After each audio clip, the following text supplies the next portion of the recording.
Om Shanti. Spark audio book का नाम है स्मृति स्वरूप, पार्ट 8।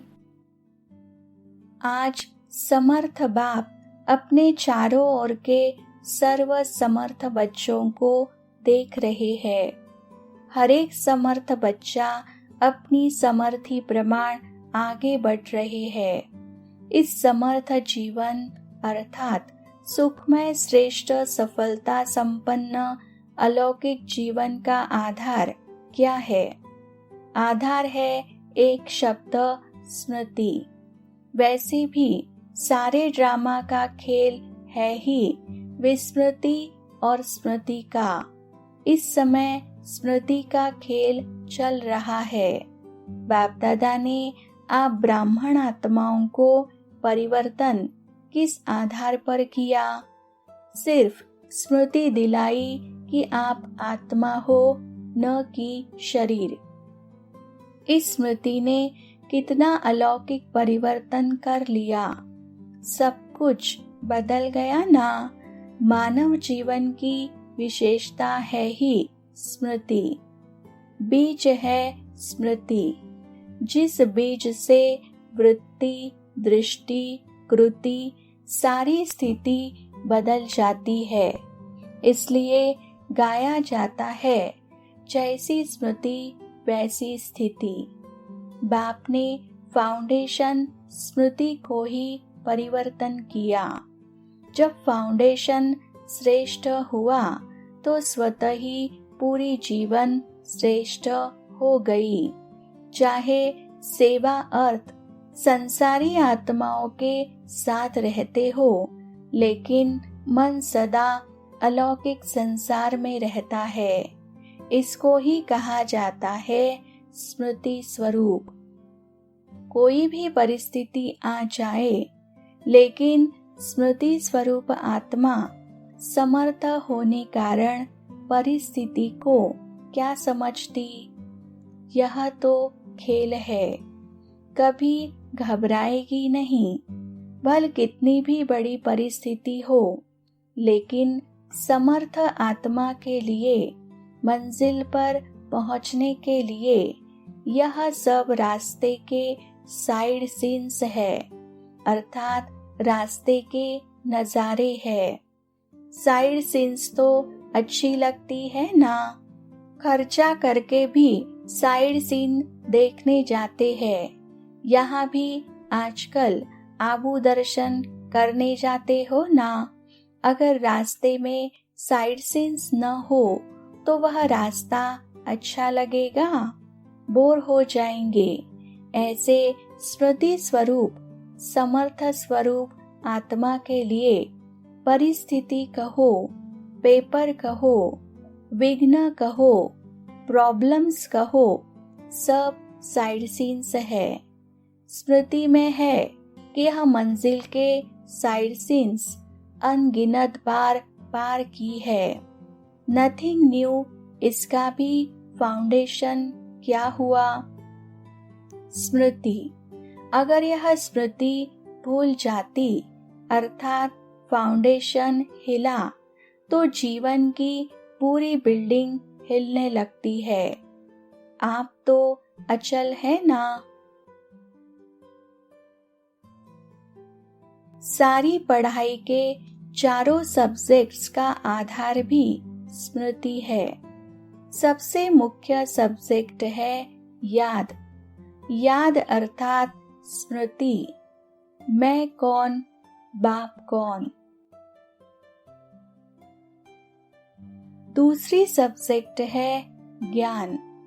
रचता और रचना का ज्ञान मिला, उसका भी फाउंडेशन स्मृति दिलाई के अनादि क्या हो और आदि क्या हो और वर्तमान समय क्या हो। ब्राह्मण सो फरिश्ता, फरिश्ता सो देवता। और भी कितनी स्मृतियां दिलाई है, तो ज्ञान की स्मृति हुई ना। तीसरी सब्जेक्ट है दिव्य गुण। दिव्य गुणों की भी स्मृति दिलाई कि आप ब्राह्मणों के यह गुण है। गुणों की लिस्ट भी स्मृति में रहती है, तब समय प्रमाण उस गुण को कार्य में, कर्म में लगाते हो। कोई समय स्मृति कम होने से क्या रिजल्ट होती? समय पर गुण यूज नहीं कर सकते हो। जब समय बीत जाता फिर स्मृति में आता है कि यह नहीं करना चाहता था, लेकिन हो गया, आगे ऐसा नहीं करेंगे। तो दिव्य गुणों को भी कर्म में लाने के लिए समय पर स्मृति चाहिए। अभी अभी ऐसे अपने पर भी हंसते हो, वैसे भी कोई बात व कोई चीज समय पर भूल जाती है तो उस समय क्या हालत होती है? चीज है भी, लेकिन समय पर याद नहीं आती तो घबराते हो ना।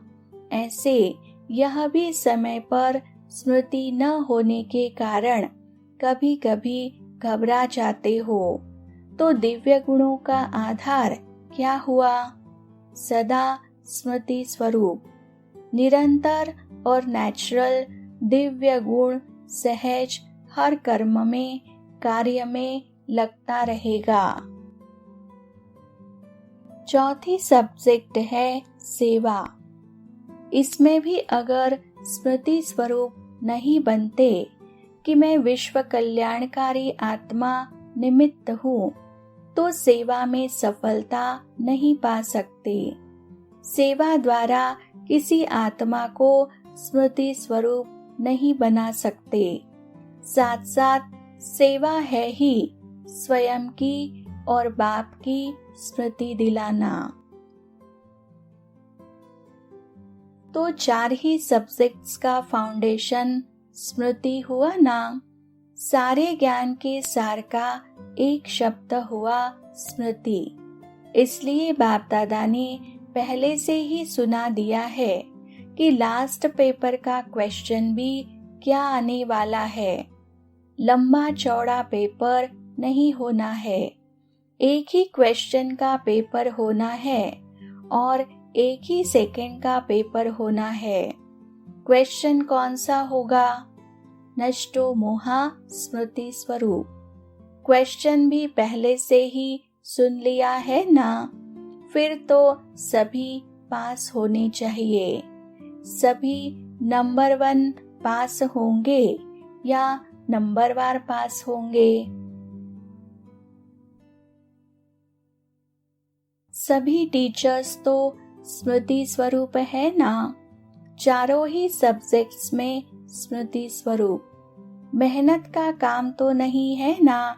टीचर्स का अर्थ ही है अपने स्मृति स्वरूप फीचर्स से औरों को भी स्मृति स्वरूप बनाना। आपके फीचर्स ही औरों को स्मृति दिलाए कि मैं आत्मा हूँ। मस्तक में देखे ही चमकती हुई आत्मा व चमकती हुई मणि। जैसे सांप की मणि देख करके सांप की तरफ कोई का ध्यान नहीं जाएगा, मणि के तरफ जाएगा। ऐसे अविनाशी चमकती हुई मणि को देख देह भान स्मृति में नहीं आए। अटेंशन स्वतः ही आत्मा की तरफ जाए। टीचर्स इसी सेवा के निमित्त हो। विस्मृति वालों को स्मृति दिलाना यही सेवा है। टीचर्स अर्थात सदा नेचुरल, निरंतर स्मृति स्वरूप, सो समर्थ स्वरूप। यह महावाक्य है 2 जनवरी 1990 के। समझना अर्थात बनना। जब कोई बात समझ में आ जाती है तो वह करेगा जरूर, समझेगा जरूर। टीचर्स तो है ही समझदार। तब तो भाग्य मिला है ना। निमित्त बनने का भाग्य, इसका महत्व अभी कभी कभी साधारण लगता है, लेकिन यह भाग्य समय पर अति श्रेष्ठ, अनुभव करेंगे। किसने निमित्त बनाया, किसने मुझ आत्मा को इस योग्य चुना, यह स्मृति ही स्वतः श्रेष्ठ बना देती है। बनाने वाला कौन? अगर इस स्मृति में रहो तो बहुत सहज निरंतर योगी बन जाएंगे। सदा दिल में बनाने वाले बाप के गुणों के गीत गाते रहो तो निरंतर योगी हो जाएंगे। यह महावाक्य है 14 जनवरी 1990 के। औरों को आगे रखने से आपका पुण्य जमा हो जाता है तो आगे बढ़ गए ना।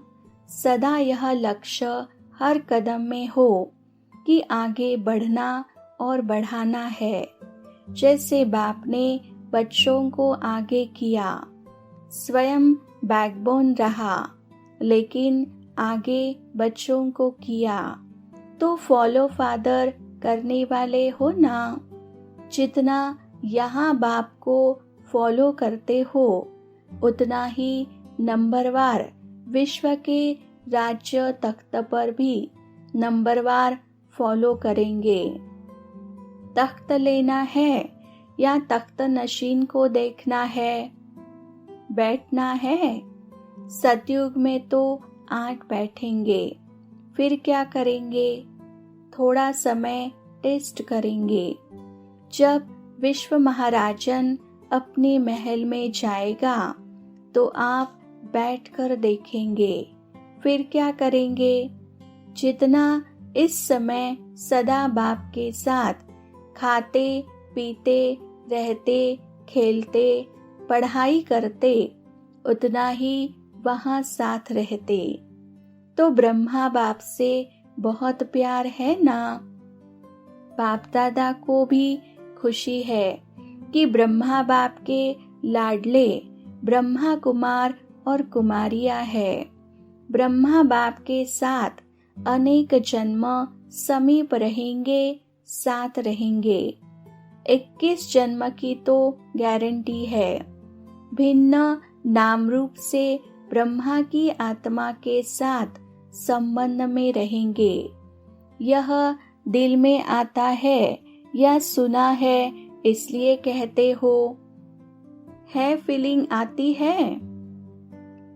जितना समीपता की स्मृति रहती है उतना नेचुरल नशा निश्चय स्वतः रहेगा। दिल से सदा यह अनुभव करो कि अनेक बार बाप के साथी बनी है, अभी भी है और अनेक बार बनते रहेंगे। बच्चों का अविनाशी पुरुषार्थ देख बाप दादा को विशेष खुशी होती है। सदैव माँ बाप और परिवार का छोटे बच्चों के ऊपर विशेष प्यार होता है और सभी का प्यार ही उन्हों को बढ़ाता है।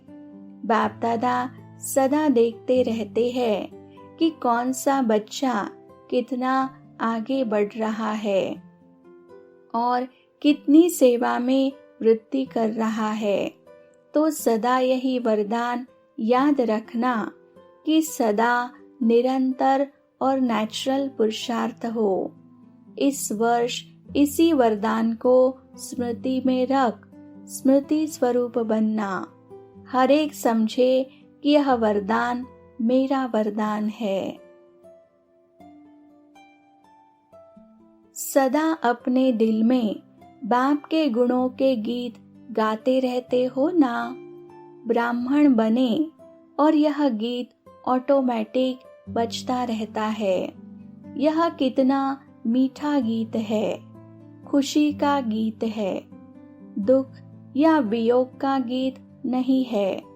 योग युक्त होने का यह गीत है।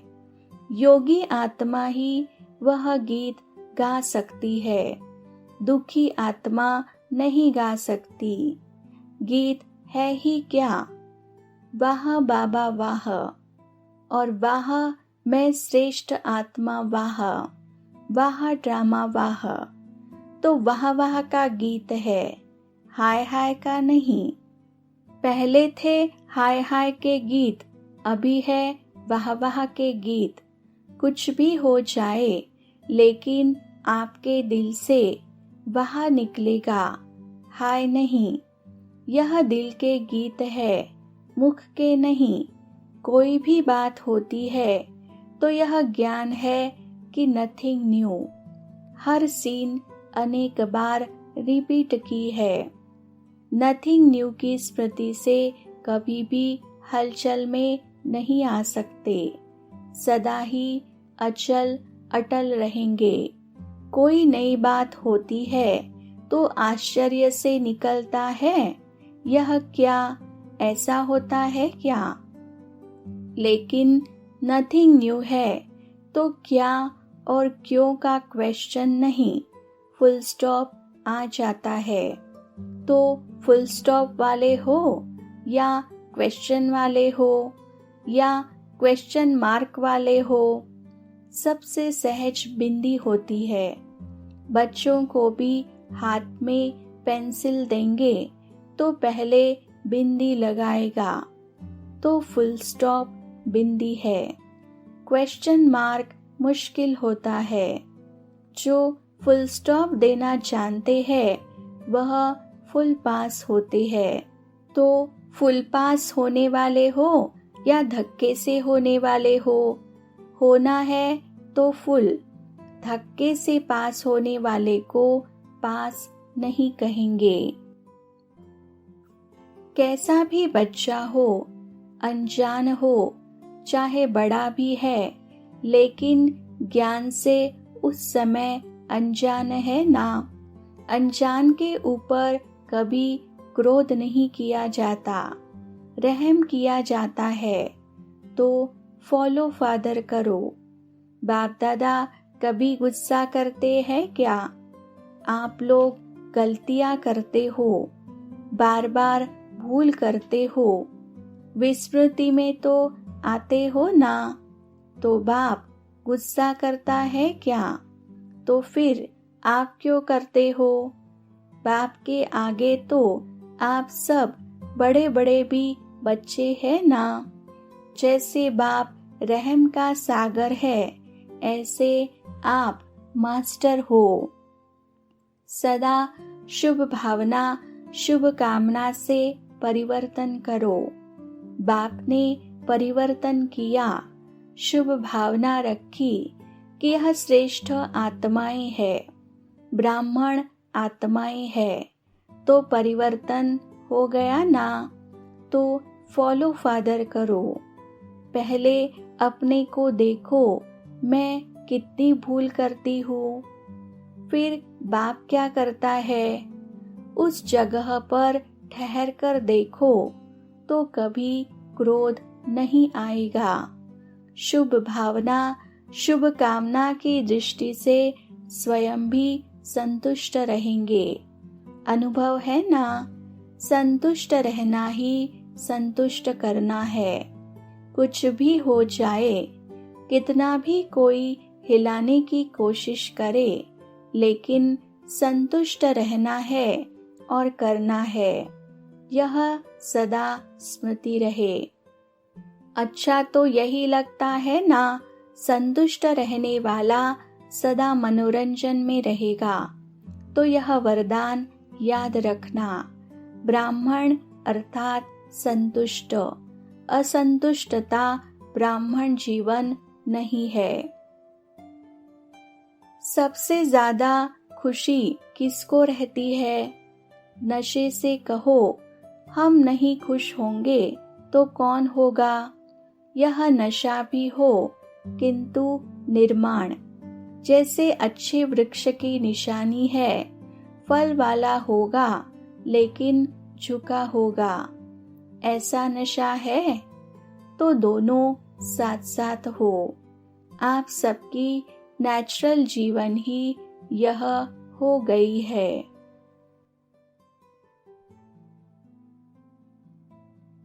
किसी को भी देखेंगे तो उसी स्मृति से देखेंगे कि यह एक ही परिवार की आत्माएं हैं, इसलिए नुकसान वाला नशा नहीं है। हर आत्मा के प्रति दिल का प्यार स्वतः ही इमर्ज होता है। कभी किसी के प्रति घृणा नहीं आ सकती। कभी कोई गाली देवे तो भी घृणा नहीं आ सकती। क्वेश्चन नहीं उठ सकता। जहाँ क्वेश्चन मार्क होगा वही हलचल जरूर होगी। फुल स्टॉप लगाने वाले फुल पास होते हैं। फुल स्टॉप वही लगा सकते हैं जिनके पास शक्तियों का फुल स्टॉक हो। यह महावाक्य है 1 जनवरी 1990 के।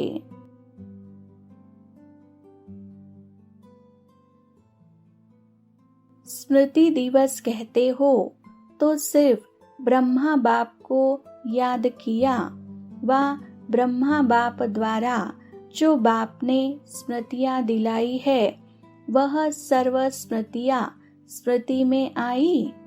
आदि से अब तक क्या क्या और कितनी स्मृतियाँ दिलाई है याद है? अमृत वेले से लेकर रात तक भी सर्व स्मृतियों को सामने लाओ। एक दिन में पूरी हो जाएगी। लंबी लिस्ट है ना।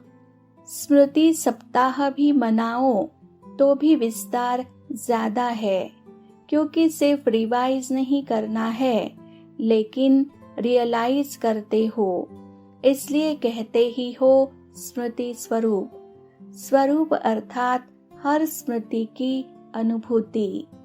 आप स्मृति स्वरूप बनते हो और भक्त सिर्फ सिमरन करते रहे।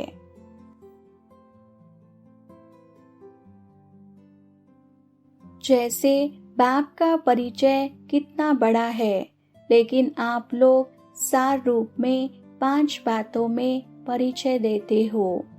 ऐसे स्मृतियों के विस्तार को भी 5 बातों में भी सार रूप में लाओ कि आदि से अब तक बाप दादा ने कितने नाम स्मृति में दिलाए, कितने नाम होंगे।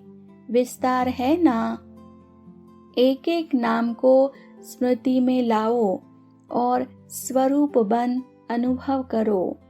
सिर्फ रिपीट नहीं करना।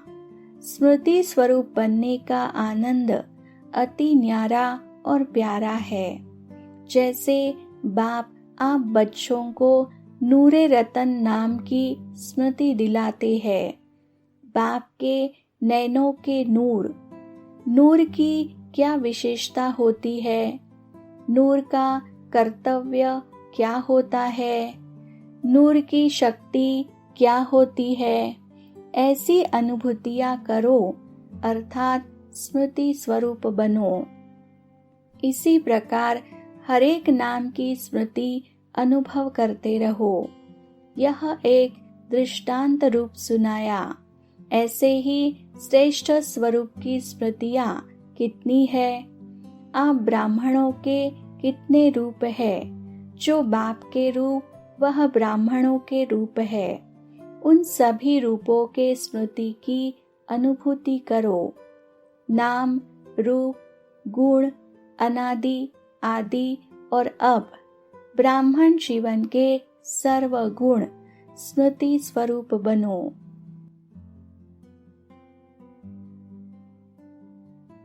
ऐसे ही कर्तव्य। कितने श्रेष्ठ कर्तव्य के निमित्त बने हो। उन कर्तव्यों की स्मृति इमर्ज करो। 5वीं बात बाप दादा ने अनादि आदि देश की स्मृति दिलाई। देश की स्मृति से वापस घर जाने की समर्थी आ गई।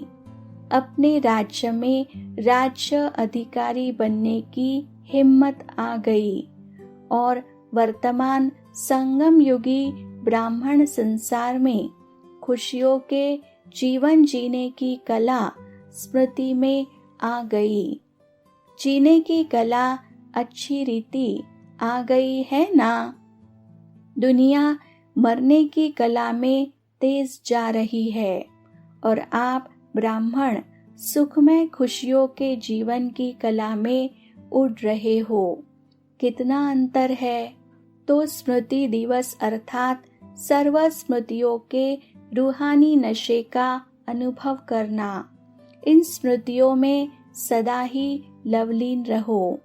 इसको ही कहते हैं बाप समान बनने की अनुभूति। बाप दादा सभी बच्चों को यही स्मृति दिला रहे हैं कि सदा दिल के साथ हो, सेवा में साथ हो और स्थिति में सदा साक्षी हो, तो सदा ही मायाजीत का झंडा लहराता रहेगा। सभी बच्चों को नथिंग न्यू का पाठ हर परिस्थिति में सदा स्मृति में रहे।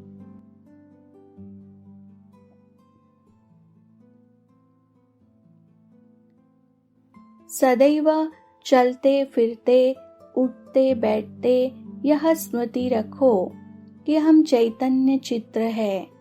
सारे विश्व की आत्माओं की हमारे तरफ नजर है। चैतन्य चित्र में सबके आकर्षण की बात कौन सी होती है? सदा खुशी होगी। यह महावाक्य है 18 जनवरी 1991 के। मेजॉरिटी को लक्ष्य अच्छा स्मृति में रहा है, स्मृति में अच्छे नंबर लिए हैं। स्मृति के साथ समर्थी उसमें नंबरवार है।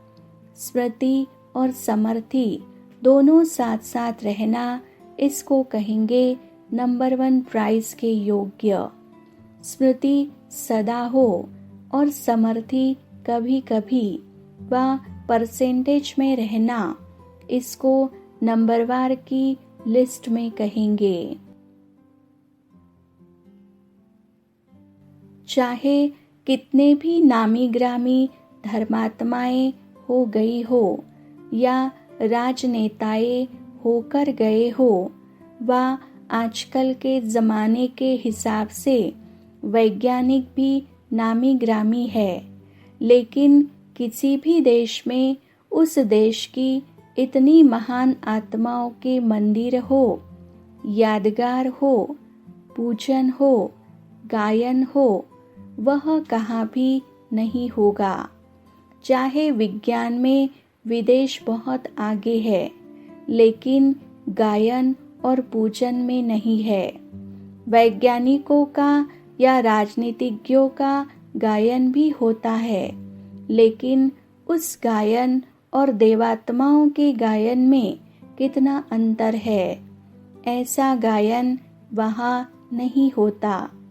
तो इतनी भारत की महानता बढ़ाने वाले हम महान आत्माएं हैं। यह नशा कितना श्रेष्ठ है। यहाँ गली गली में मंदिर देखेंगे तो इतना नशा सदा स्मृति में रखो। कोई अल्पकाल की खुशी में भी होंगे तो उस समय हल्कापन होगा। अगर भारीपन होगा तो खुशी में नहीं रहेगा। आर्टिफिशियल खुशी की और बात है। तो सदा खुशी में रहने वाले हो ना। यह स्मृति रखो कि हमारे जैसा महान न कोई बना है न बनेगा। वह मेरा श्रेष्ठ भाग्य। यह महावाक्य है 31 दिसंबर 1991 के। बाप जानते हैं कि बच्चों के लिए सिवाय बाप के और कोई याद करने वाला है नहीं, और बाप को भी सिवाय बच्चों के और कोई है नहीं। सदा इसी स्मृति में रहते हैं कि मैं बाबा का और बाबा मेरा। यही स्मृति सहज भी है और समर्थ बनाने वाली है। ऐसा स्मृति स्वरूप स्नेही बच्चा साकार में तो क्या, लेकिन स्वप्न में भी कभी असमर्थ हो नहीं सकता। असमर्थ होना अर्थात मेरा बाबा के बजाय कोई और मेरापन आता है। एक मेरा बाबा यह है मिलन मनाना। अगर एक के बजाय दो मेरा हुआ तो क्या हो जाता? वह है मिलना और वह है झमेला। सर्व शक्तियों को समय पर कार्य में लगाना अर्थात मास्टर सर्वशक्तिवान बनना।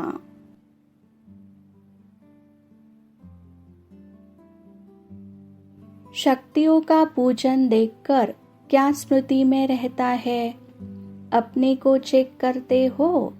जैसे शक्तियों को अष्टभुजाधारी दिखाते हैं तो हम भी अष्टशक्तिवान मास्टर सर्वशक्तिवान आत्मा हूँ। ये अष्ट तो निशानी मात्र है, लेकिन है तो सर्व शक्तियाँ।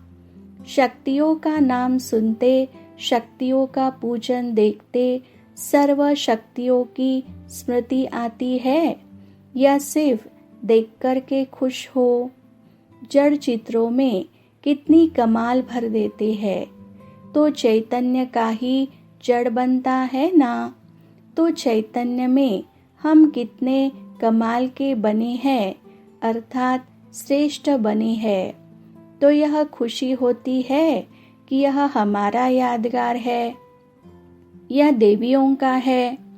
देवियों के साथ गणेश की भी पूजा होती है ना।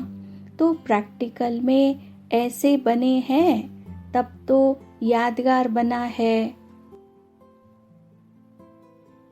देखो, अच्छे हो तब तो बाप दादा ने पसंद करके अपना बनाया है। अच्छे है और सदा अच्छे रहेंगे। अच्छा अच्छा समझने से अच्छे हो ही जाते हैं। बाप दादा हर एक बच्चे में विशेषता ही देखते हैं। विशेषता देखते वर्णन करते करते विशेष बन ही जाएंगे। कल थे, आज है और कल फिर बनेंगे। आज और कल में सारा ड्रामा आ गया। जितना जितना संपूर्ण बनते जाएंगे तो यह स्मृति स्पष्ट होती जाएगी। जितनी स्मृति स्पष्ट होती है उतना नेचुरल नशा रहता है। यह महावाक्य है 24 सितंबर 1992 के। आज भाग्य विधाता बाप दादा अपने सर्व बच्चों का श्रेष्ठ भाग्य देख हर्षित हो रहे हैं। इतना श्रेष्ठ भाग्य और इतना सहज प्राप्त हो, ऐसा भाग्य सारे कल्प में सिवाय आप ब्राह्मण आत्माओं के और किसी का भी नहीं है। सिर्फ आप ब्राह्मण आत्माएं इस भाग्य के अधिकारी हो। यह ब्राह्मण जन्म मिला ही है कल्प पहले के भाग्य अनुसार। जन्म ही श्रेष्ठ भाग्य के आधार पर है, क्योंकि ब्राह्मण जन्म स्वयं भगवान द्वारा होता है। अनादि बाप और आदि ब्रह्मा द्वारा यह अलौकिक जन्म प्राप्त हुआ है। जो जन्म ही भाग्य विधाता द्वारा हुआ है, वह जन्म कितना भाग्यवान हुआ। अपने श्रेष्ठ भाग्य को सदा स्मृति में रख हर्षित रहते हो। सदा स्मृति प्रत्यक्ष स्वरूप में हो। सदा मन में इमर्ज करो।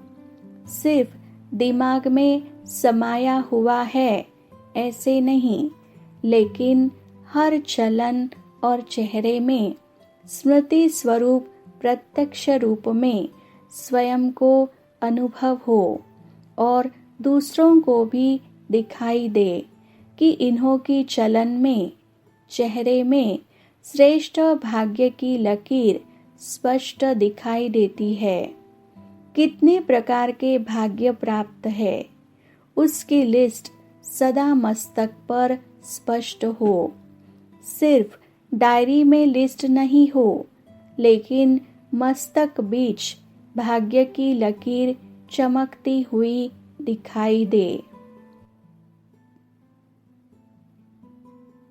अगर मेरा बाबा याद आता है तो बाप सर्वशक्तिवान है ना, तो जैसा बाप वैसे बच्चे। कहने से ही बाप कौन है वह स्मृति में आता है। तो मास्टर सर्वशक्तिवान बनने से न कमजोर बनेंगे, न मुश्किल अनुभव करेंगे। सदा सहज। जितना आगे बढ़ते जाएंगे उतना सहज से सहज अनुभव करते जाएंगे। एक ही बात को सदा स्मृति में रखना, मेरा बाबा। मेरा बाबा स्मृति में आना और सर्व प्राप्तियों के भंडार अनुभव होना। तो भंडारे भरपूर है ना? सब खजाने भरपूर है या कोई है कोई नहीं है? ऐसे नहीं। सुख का अनुभव तो होता है, लेकिन शांति का नहीं होता है, शक्ति का नहीं होता। सर्व खजानों के मालिक के बालक हो। बाप के खजाने सो मेरे खजाने है। तो जितना भरपूर रहेंगे उतना जो भरपूर चीज होती है वह कभी हलचल में नहीं आती। थोड़ा भी खाली होता है तो हलचल होती है। तो सदा भरपूर अर्थात सदा अचल, हलचल नहीं। कभी बुद्धि चंचल हो नहीं सकती है। किसी भी प्रकार के वश होना अर्थात बुद्धि चंचल होना। अचल है और सदा अचल रहेंगे। सदा अपने को सर्व प्राप्ति स्वरूप श्रेष्ठ आत्मा अनुभव करते हो, क्योंकि प्राप्ति स्वरूप ही औरों को सर्व प्राप्ति करा सकता है। देने में लेना स्वतः ही समाया है।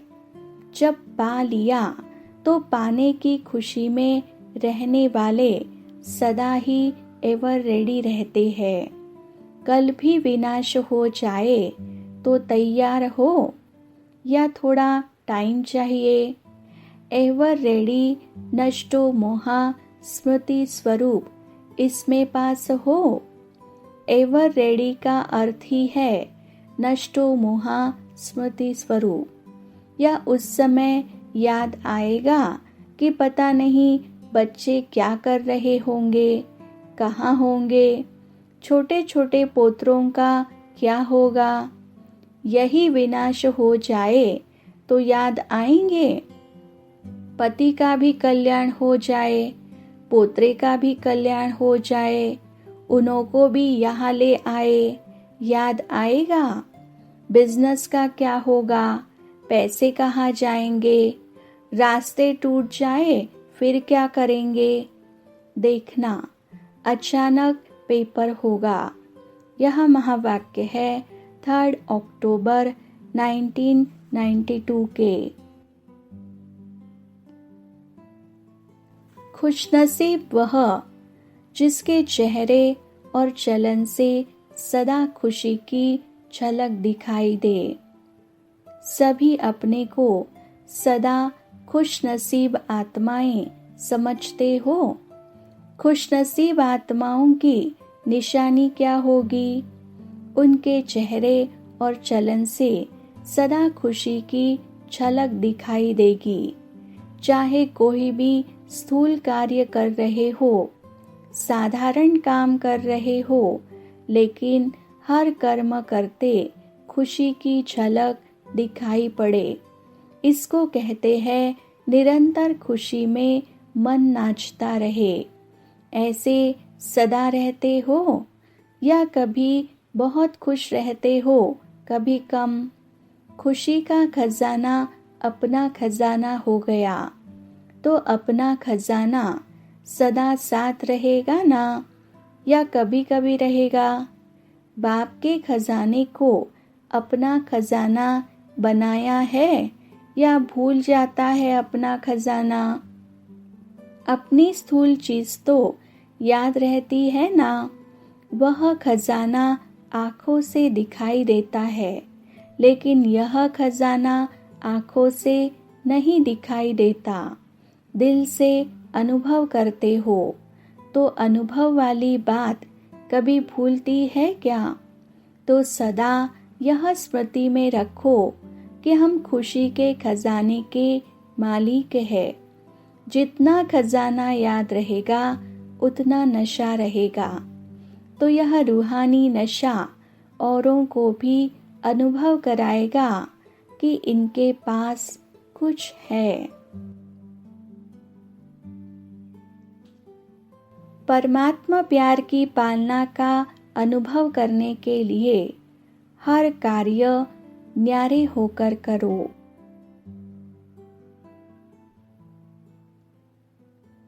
सभी अपने को संगम युगी हीरे तुल्य श्रेष्ठ आत्मा समझते हो, क्योंकि संगम पर इस समय हीरे तुल्य हो।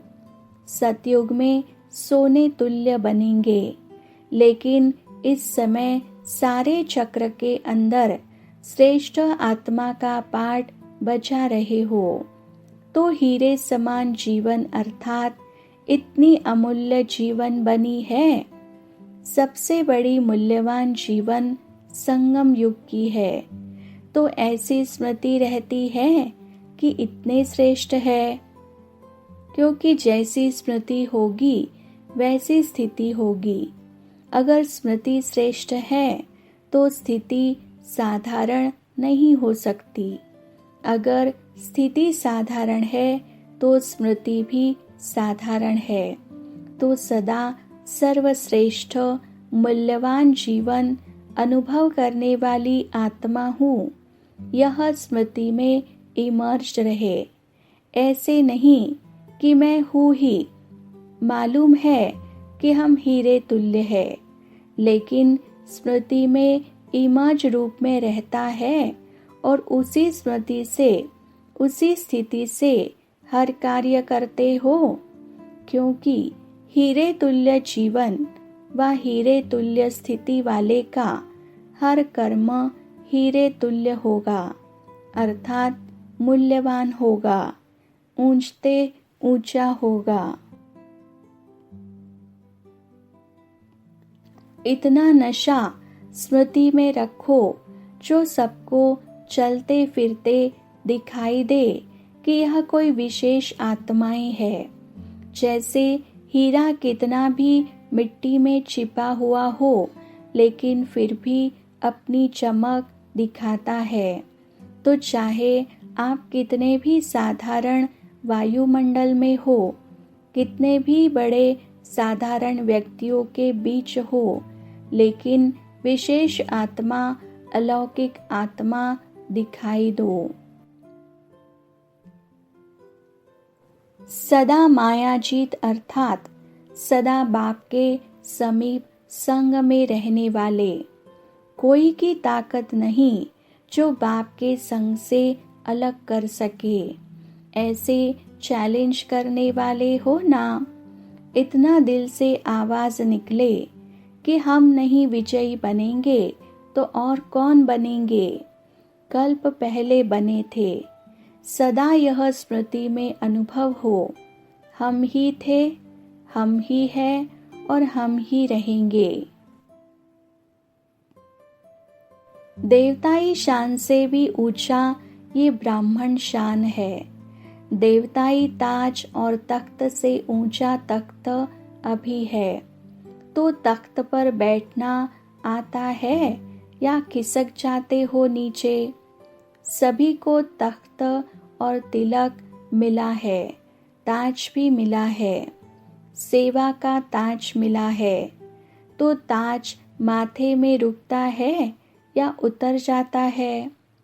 तो तख्तनशीन आत्माएं कभी परेशान नहीं हो सकती।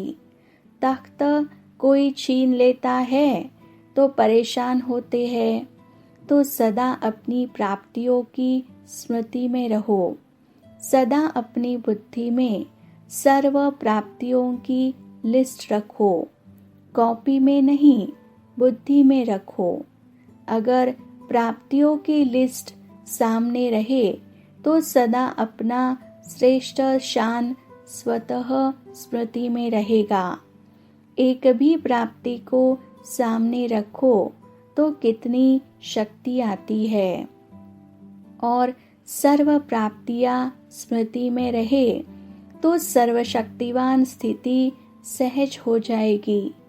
जब प्राप्तियों की लिस्ट सदा बुद्धि में होगी तो स्वतः ही मन से, दिल से गीत गाएंगे, पाना था वो पा लिया।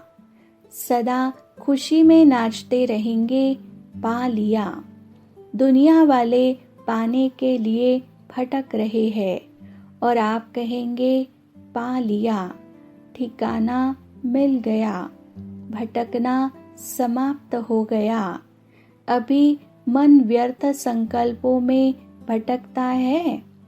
जब भी मन या बुद्धि भटकती है तो यह गीत गाओ, पाना था सो पा लिया। बाप मिला, सब कुछ मिला, इसी नशे में रहो। यह महावाक्य है 13 अक्टूबर 1992 के। डबल हीरो है।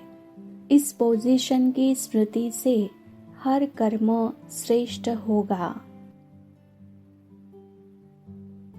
सभी अपने को इस ड्रामा के अंदर पाठ बजाने वाली श्रेष्ठ पाठधारी आत्माएं अनुभव करते हो। जैसे बाप ऊंचे ते ऊंचा है, ऐसे ऊंचे ते ऊंचा पाठ बजाने वाली आप श्रेष्ठ आत्माएं हो। डबल हीरो हो। हीरे तुल्य जीवन भी है और हीरो पाठधारी भी हो।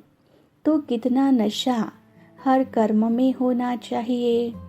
अगर स्मृति में यह श्रेष्ठ पाठ है तो जैसी स्मृति होती है वैसी स्थिति होती है, और जैसी स्थिति होगी वैसे कर्म होंगे। तो सदा यह स्मृति रहती है।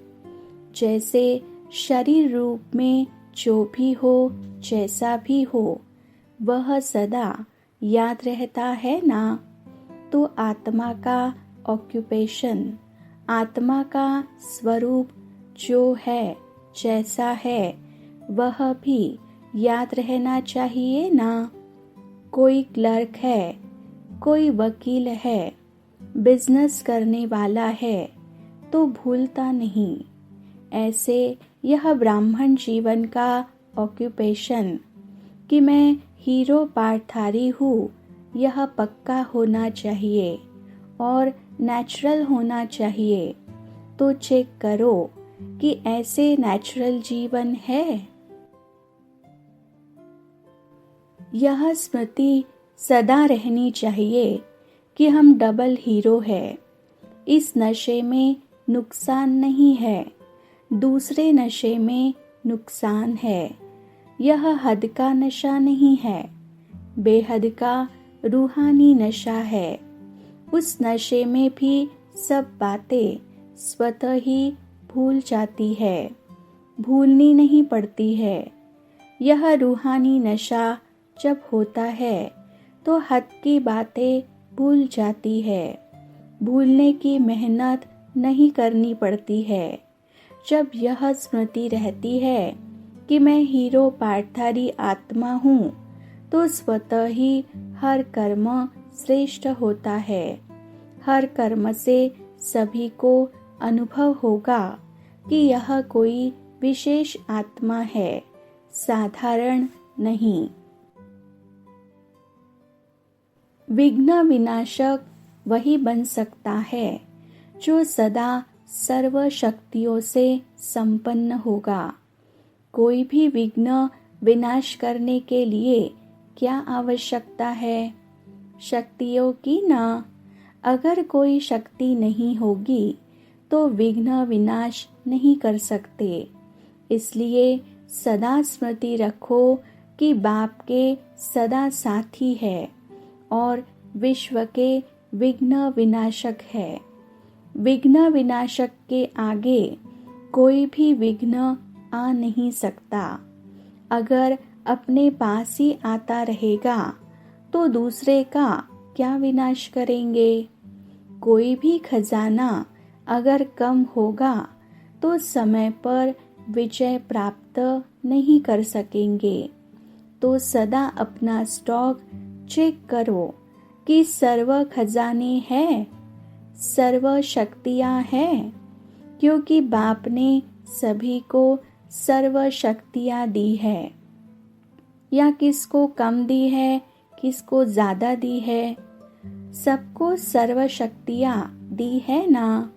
और अपने को कहलाते भी हो मास्टर सर्वशक्तिवान। तो सर्व शक्तियाँ मेरा वर्षा है, तो वर्षा कभी जा नहीं सकता। वर्षे का नशा रहता है ना। अगर किसी को बहुत बड़ा वर्षा मिल जाए तो कितना नशा, कितनी खुशी रहती है। आपको तो अविनाशी वर्षा मिला है, तो नशा भी अविनाशी होना चाहिए। तो सदा नशा रहता है।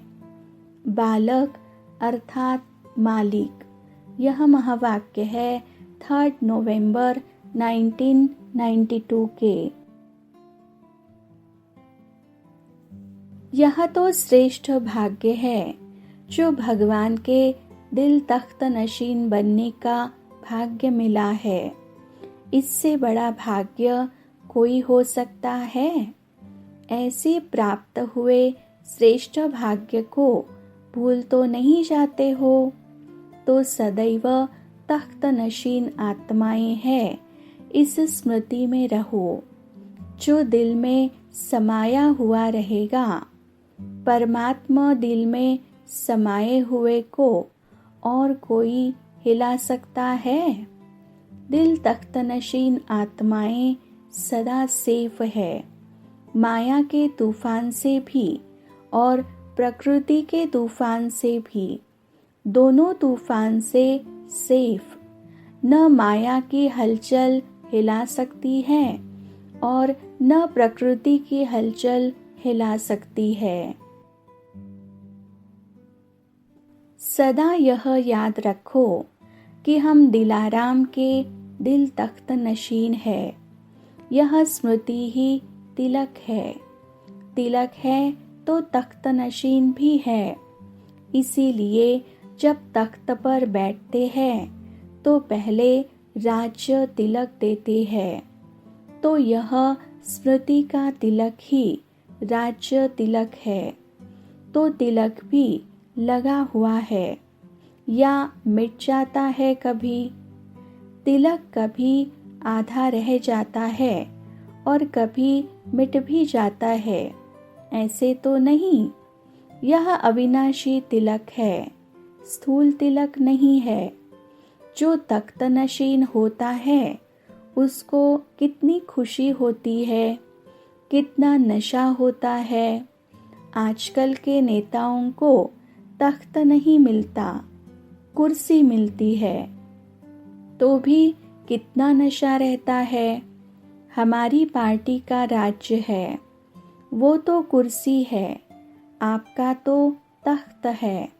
तो स्मृति नशा दिलाती है। अगर स्मृति नहीं है तो नशा भी नहीं है। तिलक है तो तख्त है। तो चेक करो कि स्मृति का तिलक सदा लगा हुआ है, अर्थात सदा स्मृति स्वरूप है। सदा विजय का नशा स्मृति में रहे, क्योंकि विजय आप सब ब्राह्मण आत्माओं का जन्म सिद्ध अधिकार है।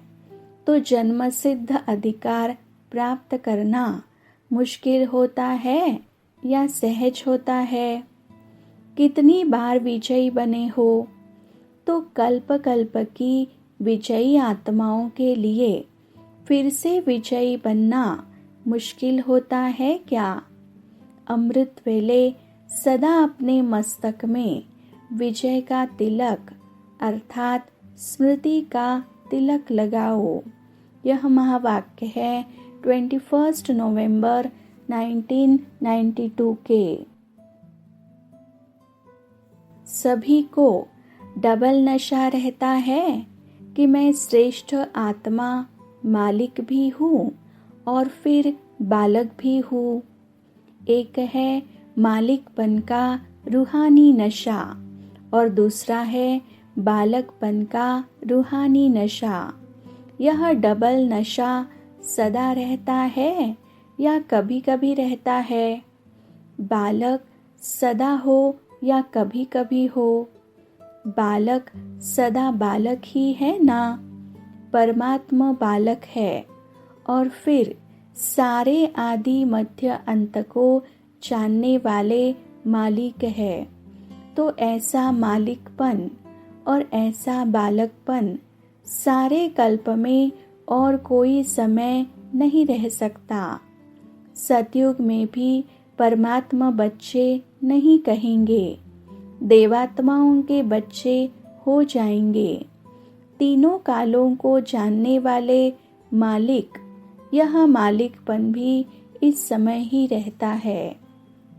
तो जब इस समय ही है, बाद में मर्ज हो जाएगा, तो सदा रहना चाहिए ना। डबल नशा रखो। इस डबल नशे से डबल प्राप्ति होगी। मालिकपन से अपनी अनुभूति होती है और बालकपन के नशे से अपनी प्राप्ति। भिन्न भिन्न प्राप्तियां है ना। यह रूहानी नशा नुकसान वाला नहीं है, रूहानी है ना। देहभान के नशे नुकसान में लाते हैं, वो नशे भी अनेक है। देहभान के कितने नशे हैं? बहुत है ना। मैं यह हूँ, मैं यह हूँ, मैं यह हूँ। लेकिन सभी है नुकसान देने वाले, नीचे लाने वाले। यह रूहानी नशा ऊंचा ले जाता है, इसलिए नुकसान नहीं है ही बाप के। तो बाप कहने से बचपन याद आता है ना। बाप अर्थात मैं बच्चा हूँ, तभी बाप कहते हैं। तो सारा दिन क्या याद रहता है? मेरा बाबा, या और कुछ याद रहता है? बाबा कहने वाला कौन? बच्चा हुआ ना, तो सदा बच्चे हैं और सदा ही रहेंगे। सदा इस भाग्य को सामने रखो, अर्थात स्मृति में रखो। कौन हूँ, किसका हूँ और क्या मिला है? क्या मिला है, उसकी कितनी लंबी लिस्ट है। लिस्ट को याद करते हो या सिर्फ कॉपी में रखते हो? कॉपी में तो सबके पास होगा, लेकिन बुद्धि में इमर्ज हो, मैं कौन? तो कितने उत्तर आएंगे? बहुत उत्तर है ना। उत्तर देने में, लिस्ट बताने में तो होशियार हो ना। अब सिर्फ स्मृति स्वरूप बनो। स्मृति आने से सहज ही जैसी स्मृति वैसी स्थिति हो जाती है। स्थिति का आधार स्मृति है। खुशी की स्मृति में रहो तो स्थिति खुशी की बन जाएगी, और दुख की स्मृति करो तो दुख की स्थिति हो जाएगी। बाप एक ही काम देते हैं, याद करो या स्मृति में रहो। याद करो कि मालिक भी है, बालक भी है। जहाँ प्राप्ति होती है, प्राप्ति वाला कभी थकता नहीं। बिजनेसमैन को अनुभव है ना, ग्राहक देरी से भी आए तो भी थकेंगे नहीं। आवाहन करते हैं, आओ। क्यों नहीं थकते? क्योंकि प्राप्ति है। तो आपको कितनी प्राप्तियां है? हर कदम में पद्मों की प्राप्ति है। सारे वर्ल्ड में ऐसा साहूकार कोई है जिसको कदम में पद्मों की कमाई हो? कितने भी नामी ग्रामी हो, लेकिन इतने साहूकार कोई नहीं है।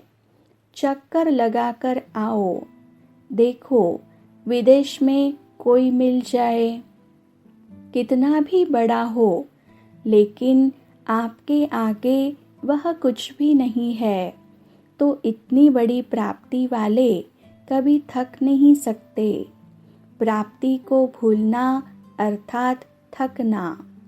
उस बिजनेस में तो कितनी मेहनत करनी पड़ती है, और मेहनत के बाद भी मिलेगा क्या? चलो ज़्यादा में ज़्यादा करोड़ मिल जाए, मिलते तो नहीं है लेकिन मिल जाए। और यहाँ तो पद्मों की बात है। तो सदा अपनी प्राप्तियों को सामने रखो। सिर्फ पुरुषार्थ नहीं करो, पुरुषार्थ के पहले प्राप्तियों को सामने रखो। अगर मालूम होता है कि यह मिलना है तो पुरुषार्थ को भूल जाते हैं, प्राप्ति को ही सामने रखते हैं। उसको पुरुषार्थ दिखाई नहीं देगा, प्राप्ति ही दिखाई देगी। खेती का काम भी करते हैं तो क्या दिखाई देता है?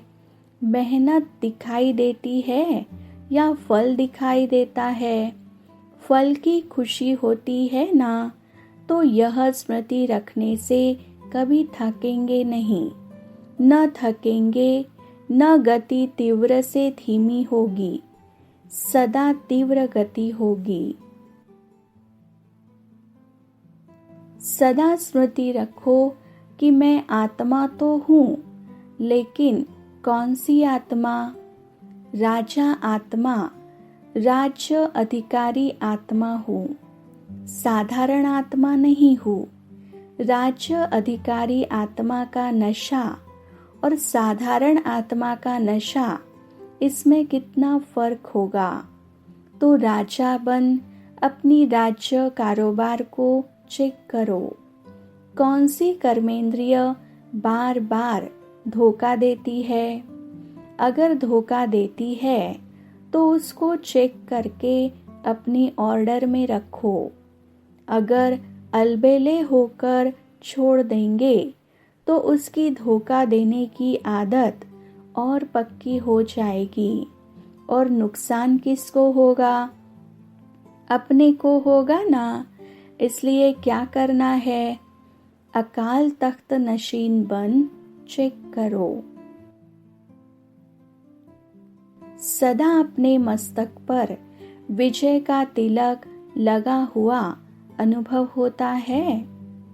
अविनाशी तिलक अविनाशी बाप द्वारा लगा हुआ है। तो तिलक है स्मृति की निशानी।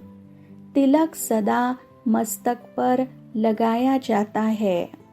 तो मस्तक की विशेषता क्या है? याद या स्मृति? तो विजय के तिलकधारी अर्थात सदा विजय भव के वरदानी, जो स्मृति स्वरूप है, वे सदा वरदानी है। सदा यह स्मृति में रखो कि हम ही आधा कल्प राज्य अधिकारी बनते हैं और आधा कल्प पूज्य आत्माएं बनते हैं, और संगम पर सर्व प्राप्ति संपन्न आत्मा बनते हैं।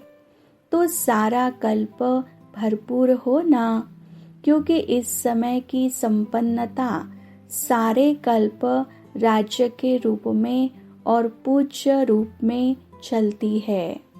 यह महावाक्य है 30 नवंबर 1992 के। ओम शांति।